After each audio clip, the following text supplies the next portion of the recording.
Compañeros, muy buenas tardes. Me da mucho gusto poder saludarlos nuevamente por este conducto y el propósito es continuar avanzando en el desarrollo de nuestro curso. Específicamente hoy, tratar de concluir el tema de pruebas y estamos viendo los medios de prueba. Particularmente el día de hoy nos toca ver la prueba testimonial.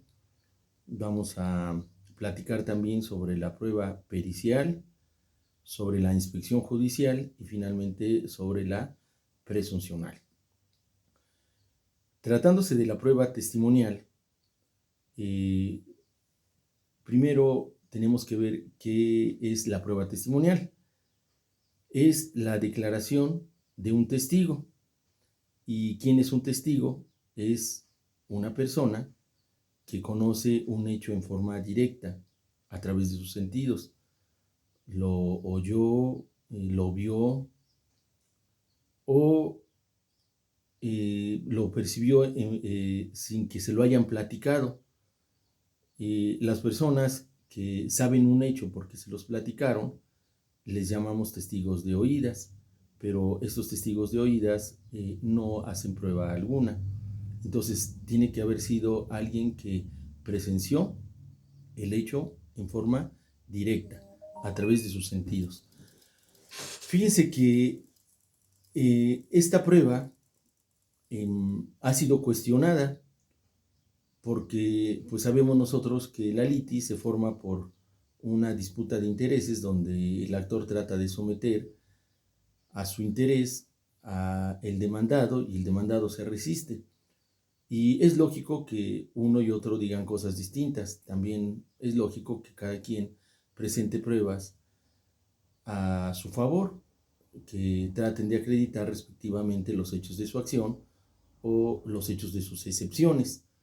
Sin embargo, si nosotros apreciamos que sobre un mismo hecho o evento, dos testigos que presenta el actor dan una versión y otro tanto de testigos que presenta el demandado dan otra versión totalmente distinta, pues nos hace pensar en que son pruebas elaboradas de acuerdo a los intereses del actor o del demandado.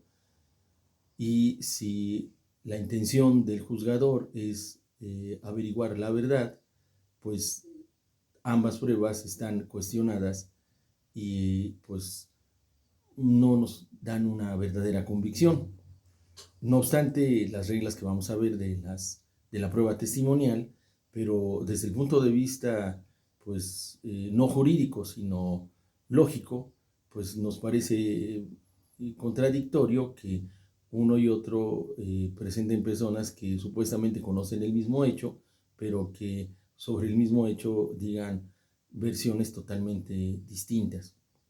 Ahora, fuera de esto, eh, nosotros tenemos dentro de nuestros medios perfectamente establecida la prueba testimonial. Y les repito, la prueba es la declaración que rinde el testigo. Vamos a ver nosotros las reglas del ofrecimiento, cómo es su admisión y cómo es el desahogo. Miren, primero, para ofrecer la prueba testimonial, nosotros tenemos que señalar, como en todas las pruebas, ¿verdad?, qué pretendemos probar y con qué hechos de nuestra demanda o de la contestación de demanda guardan relación. Además, tenemos que señalar el nombre y domicilio de nuestros testigos. Esta obligación limita un poco, a diferencia de antes, nuestro ofrecimiento de la prueba testimonial, porque antes se permitía el ofrecimiento de la prueba manifestando que el día y hora del desahogo nosotros presentaríamos a los testigos. Ahora, previamente, nosotros tenemos que anunciar quién va a ser nuestro testigo y dar su domicilio.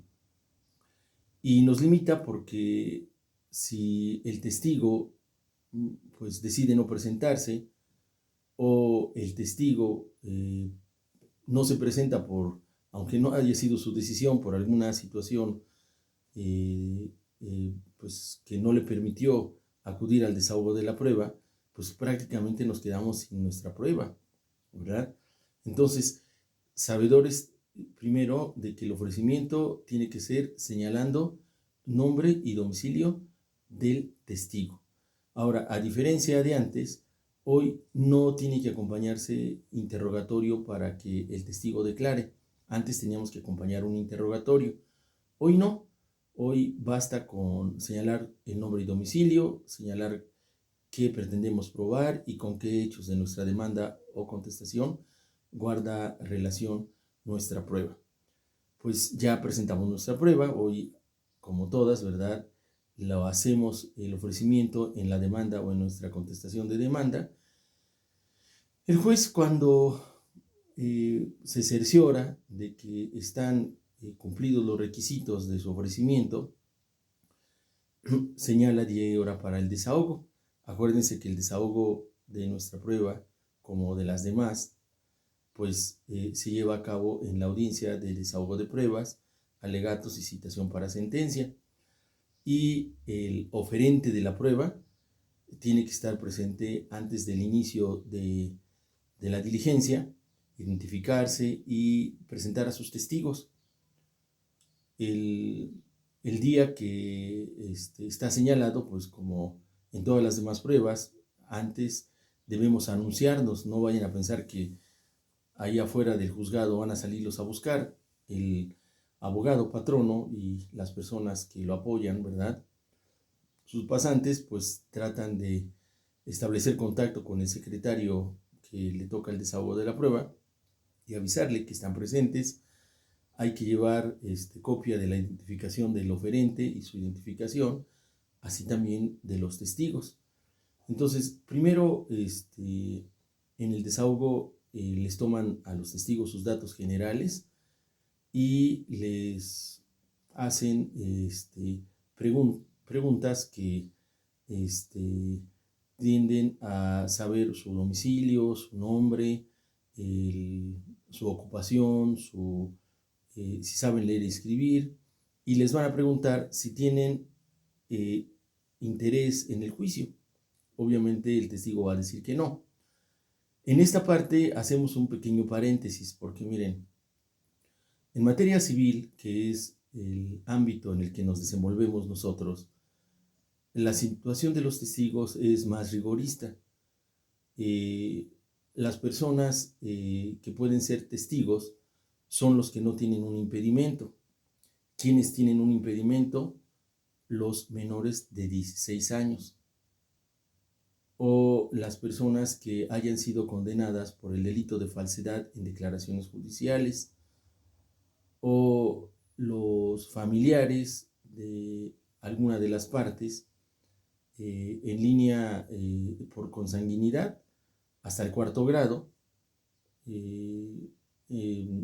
ascendente o descendente sin limitación de grados, y por afinidad hasta el 2º grado.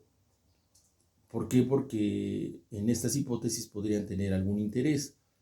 En cuáles otras, pues que fuesen o hubiesen sido abogados de una de las partes o tuviesen alguna situación que haga pensar que no son imparciales. Esto es en materia estrictamente civil, porque si nos vamos a la materia familiar, pues en la materia familiar pues pueden ser testigos estas personas porque normalmente son los que se dan cuenta de las cosas que pasan al interior de la familia. Pero en tratándose de la materia civil, pues están impedidos, o sea, no deben declarar porque están parcializados, o sea, ya están a favor o en contra de una de las partes. Entonces, cuando ya en el desahogo les preguntan su nombre, domicilio, también les preguntan si tienen algún interés en el juicio. Ahora, vamos a ubicarnos en el tiempo, ¿verdad? Vamos a pensar que alguien ofrece como testigo a una de estas personas que están impedidos. Acuérdense ustedes que cuando nosotros recibimos como parte contraria las pruebas de nuestra contraparte, nosotros podemos objetarla Y precisamente esta será una de las objeciones, que el testigo pues tiene un impedimento. Y acuérdense que vamos a pensar que la situación del juez sea no aceptar esa declaración por el impedimento que tenga, no habría problema, pero si la acepta, entonces nosotros ya hicimos valer nuestra oposición, ¿verdad? Y la ley, ¿verdad?, establece que, pues, contra el auto que admite nuestras pruebas, pues nosotros, como no es un auto que termina el proceso, pudiésemos oponer la reclamación. No obstante eso, si el juez resuelve aceptar esta prueba, pues ya nos opusimos para que cuando, o consta ya nuestra oposición, para que ya cuando venga la sentencia, si por virtud de esta prueba pues nos vimos afectados, cuando hagamos valer nuestra apelación, pues vamos a hacer valer la objeción que presentamos, el recurso que presentamos de reclamación oportunamente, como los requisitos para que podamos hacer valer nuestros agravios, como lo vimos cuando vimos la apelación. Entonces, aquí lo que debemos hacer pues, es tener cuidado a quienes presentamos de testigos, precisando si se trata de la materia civil, pues vamos a evitarnos problemas y sabemos que estas personas no pueden ser testigos y mejor busquemos otros. Pero si se trata de la materia familiar, pues probablemente sean de los únicos que podamos echar mano porque son quienes conocieron directamente el hecho o lo que nosotros pretendemos que acrediten con su declaración. Entonces, si se trata de materia familiar, pues no habría problema. Si se trata de materia civil, sí lo habría. Cuando ya le preguntaron en el desahogo de la prueba todos estos antecedentes al testigo, entonces se le va a tomar su declaración. Y la declaración del testigo inicialmente no se sujeta a ningún interrogatorio. El testigo declara de viva voz respecto de los hechos controvertidos. Entonces, viene aquí un primer comentario. Como todas nuestras pruebas, ¿verdad? Nosotros debemos prepararlas adecuadamente. El examen de los testigos también lo debemos preparar. Si nosotros cuando le entrevistamos a nuestro cliente y le decimos quién se dio cuenta de los hechos, pues fulano y perengano, nos damos cuenta que no tiene ningún impedimento, pues le pedimos el nombre y domicilio, pero antes de que lo ofrezcamos, pues yo les recomiendo que ustedes mismos lo examinen.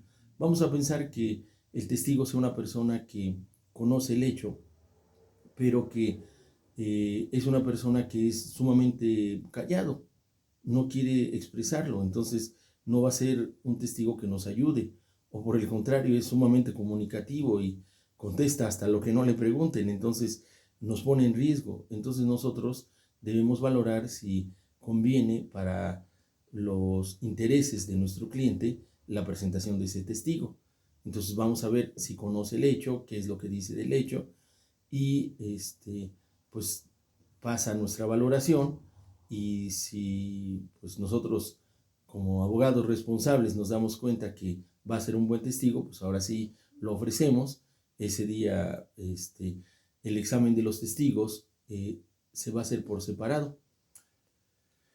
Adelantamos un poquito de la valoración, ¿verdad? Para tener por probado un hecho tiene que haber por lo menos dos testigos que coincidan en lo esencial, aunque difieran en las circunstancias accesorias. Quiere decir que tienen que saber el hecho en lo principal. Y fíjense, aquí viene este análisis con ustedes. Pues, aunque estamos en un contacto remoto, vamos a tratar de hacer un ejercicio sencillo para que veamos nosotros si ustedes pudieran ser testigos que sería conveniente presentar en un juicio. Miren, vamos a que cierren los ojos tantito. Cierren los ojos tantito y vamos a ver si se acuerdan. No los abran, porque si no, pues no va a tener caso. Vamos a que me digan de qué color es mi saco. Bueno, no los abran. Vamos a ver que me digan de qué color es mi corbata. Bueno, ahora sí, ábranlos, ¿verdad? Espero que todos me hayan dicho mi saco es guinda. es como a cuadritos, casi no se aprecia aquí en la imagen, ¿verdad? Pero es a cuadritos. Mi corbata es roja. Bueno, esto es algo muy sencillo. Es algo que vieron. Ahora vamos a ver qué oyeron. No es necesario que cierren los ojos, pero acuérdense qué pruebas les dije que íbamos a ver hoy. Si me dijeron que la testimonial, la pericial, la inspección judicial y la presuncional, les dije al principio, pues los felicito. Pero si omitieron una de ellas o si lo dijeron en un orden distinto, quiere decir que respecto del mismo hecho tienen una idea, una versión. Bueno, pues cuando nosotros presentamos un testigo y escuchamos lo que nos dice, hay que confrontarlo con lo que nos dice el otro, pero ¿saben con qué principalmente? Con nuestra demanda o con nuestra contestación, porque imagínense un testigo que diga algo distinto a lo que dice la demanda o lo que dice la contestación de demanda, ¿verdad? Si es distinto porque es el testigo del actor y es distinto a lo que dice el demandado, pues es totalmente correcto. Pero imagínense ustedes que su propio testigo diga algo distinto a lo que dice su presentante o el oferente de esta prueba, pues no le va a convenir. Entonces tenemos que examinarlo y que prepararlo bien. Los testigos tienen que coincidir, acuérdense, en lo esencial, aunque difieran en las circunstancias accesorias. ¿Qué es accesorio? Por ejemplo, que mi saco es guinda y lo accesorio es que sea cuadros. O sea, pues eso no hay problema. Entonces, fíjense bien, o sea, nosotros tenemos que hacer una valoración bien de nuestra prueba. Bueno, examinan a los testigos por separado. La parte contraria tiene el derecho de hacerles preguntas a los testigos sobre los hechos de su declaración. Entonces, no sabemos qué vayan a decir. Ese día escuchamos lo que dicen y la parte contraria puede hacer sus preguntas presentándolas por escrito o en forma verbal. El secretario va a calificar las preguntas. Las preguntas tienen también reglas. Deben ser respecto de la litis planteada, en este caso, de la declaración que acaba de rendir el testigo. Deben contener un solo hecho. Como ya hemos visto, no ser insidiosas ni inductivas, o sea, que confundan o que traigan implícita la respuesta. Las preguntas que califiquen de legales por conducto del personal actuante del juzgado, que en este caso es el secretario, se le van a formular al testigo, para que entonces el testigo corrobore. Miren, esta situación de corroborar es muy importante porque nos hace darnos cuenta si el testigo verdaderamente apreció o no los hechos. Vamos a pensar que uno de los testigos traten de acreditar que se firmó un documento y que lo firmaron el actor y el demandado. Entonces, vamos a pensar que hacen su declaración, que tal día, en tal lugar, a tales horas, se llevó a cabo la firma de ese documento y que en su presencia firmaron. Vamos a pensar que tratamos de corroborar la veracidad del testigo y les preguntamos exactamente a qué hora empezó y a qué hora terminó la firma de ese documento. Entonces, un testigo nos puede decir que empezó exactamente a las 5 y que terminó 5:30, y por separado, porque se examinan por separado, nos dice que empezó a las 5, pero terminó a las 6. Parece que ya no están coincidiendo. Le preguntamos, a ver, ¿y cuántas hojas tenía ese documento? Bueno, un testigo dijo que tenía 2, el otro testigo dijo que tenía 1, pues ya no coincidieron. ¿Con qué tipo de lapicero se firmó ese documento? Pues uno dice, pues uno como Mont Blanc, y el otro que se acuerda un Schiffer. Son muy diferentes. A ver, ¿y cómo estaba vestido el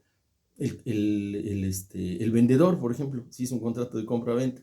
Y pues se encontraba vestido de pants, y el otro dice que se encontraba de traje. Pues ya no coincidieron. O sea, sus declaraciones fueron muy distintas. Entonces, fíjense que esas preguntas que se les formulan a los testigos sí los pueden hacer caer en error. Y aquí, miren, les digo que el juez, para tener por probado ese hecho, porque la valoración de la prueba testimonial, pues es de acuerdo a la sana crítica, donde el juez tiene que decir por qué le da más valor a una prueba testimonial que a la otra y decir por qué. pues estos elementos que nosotros pudimos generar con las preguntas, donde se hace dudar de que el testigo conozca en forma directa el hecho, pues pueden hacer que nosotros ganemos el juicio. Entonces, o que nos lo ganen. Por eso nosotros vamos a preparar a nuestros testigos, tú vas a decir esto, de acuerdo a los hechos de nuestra demanda o de nuestra contestación, y imaginarnos qué le pueden preguntar. Si nosotros preparamos bien nuestra prueba, pues vamos a tener una mayor posibilidad de obtener éxito en el juicio. Pero si no preparan bien a su testigo, pues no. En ese momento, acuérdense ustedes, como en las demás pruebas, ¿verdad? Si el oferente de la prueba no está, la prueba se declara desierta. Pero si no va la otra parte, pues lo único que va a ocurrir es que el oferente presente a tus testigos y que la parte contraria no pueda hacerles preguntas que corroboren su veracidad, o sea, se va a despachar con la cuchara grande. Lo importante en el desahogo de las pruebas es que tanto el actor como el demandado van, y van también sus abogados, y los abogados y el actor están muy pendientes. Y aquí algo muy importante, el testigo pues tiene duda de lo que va a contestar, aunque lo hayamos preparado.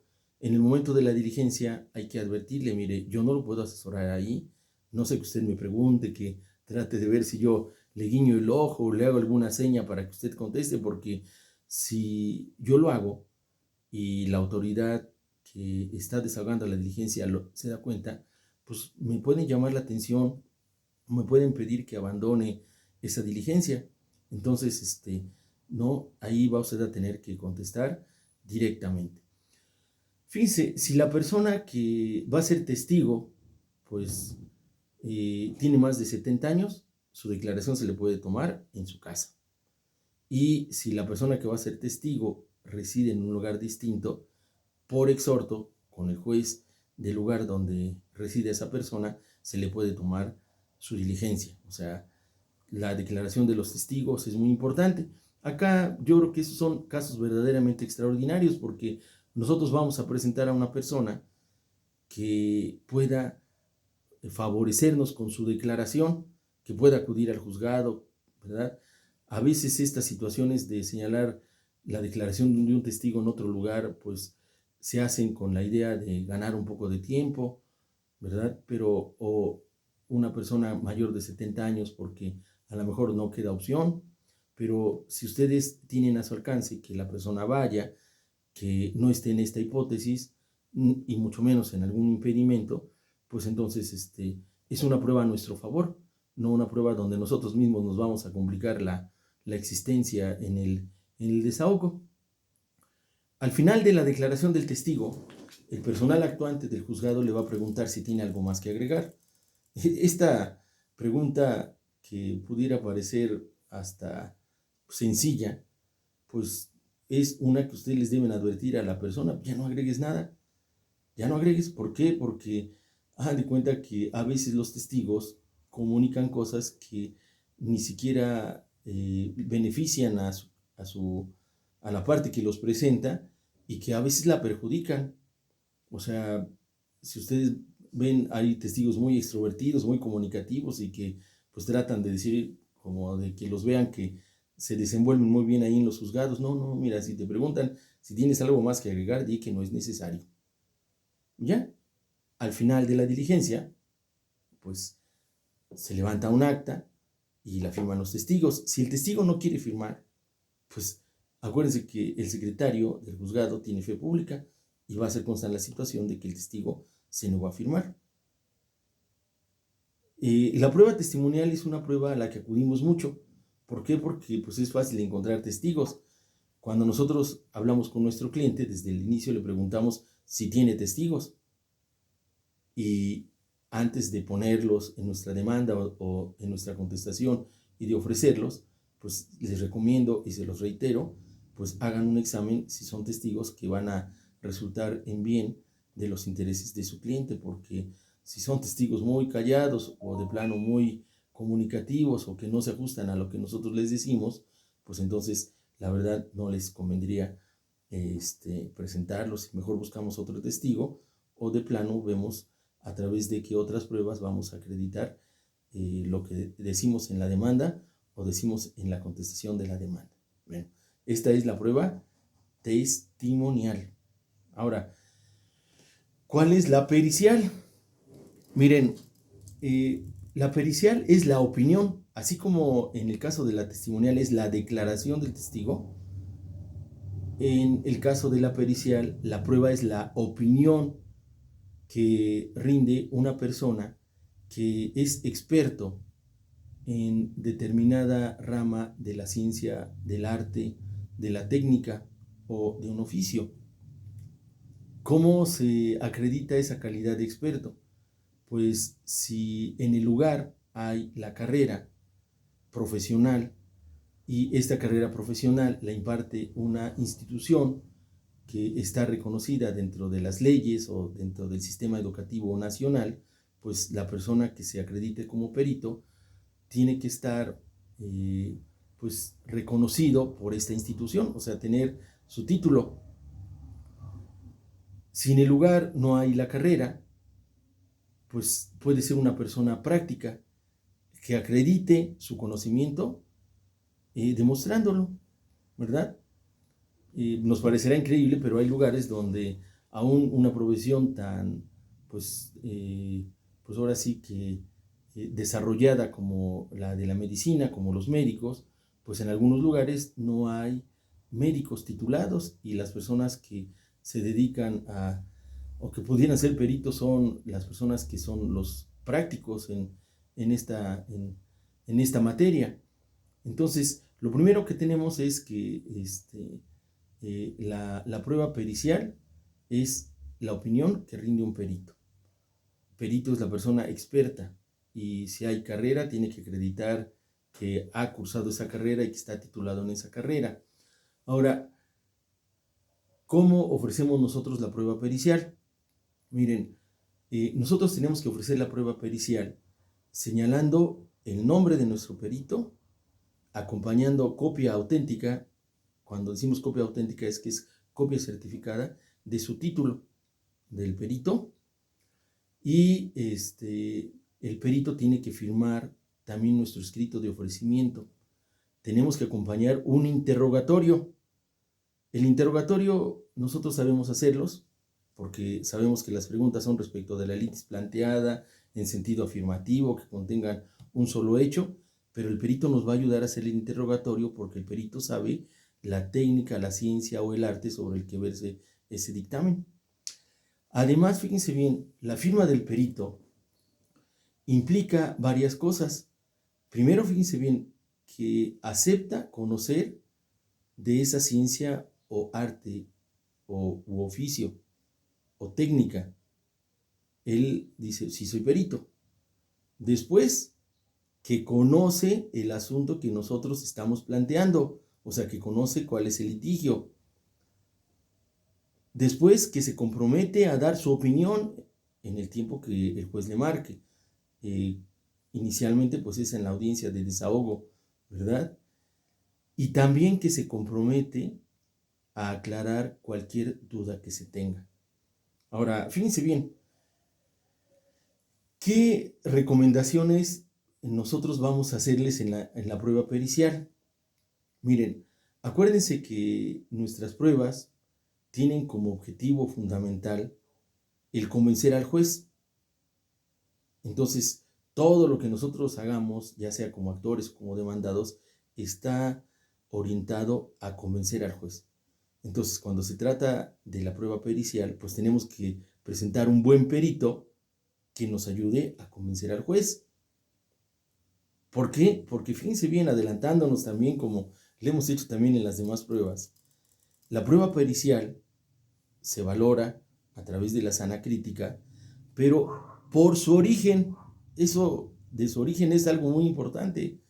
Vamos a pensar que nosotros en una materia X presentamos a una persona que tenga el nivel de licenciatura, pero la parte contraria presenta a uno que tiene maestría. Bueno, pues no nos vamos a quedar atrás, mejor presentamos, y si lo hay, una persona que tenga el doctorado. Bueno, por su origen. O sea, y si hay una persona que ha escrito libros, que ha presentado ponencias, una persona que como perito es muy reconocido, bueno, pues nosotros vamos a presentar al perito mejor, es por su origen. Todavía falta que platiquemos del dictamen y estamos nosotros en la situación del ofrecimiento. Entonces, el perito, al firmar, acepta que sabe la rama de la ciencia, del arte, de la técnica o de el oficio que se trata, que conoce el problema que se está planteando, o sea, la disputa de intereses, que se compromete a presentar su dictamen, pero también que se compromete a explicar. Ahora, fíjense bien,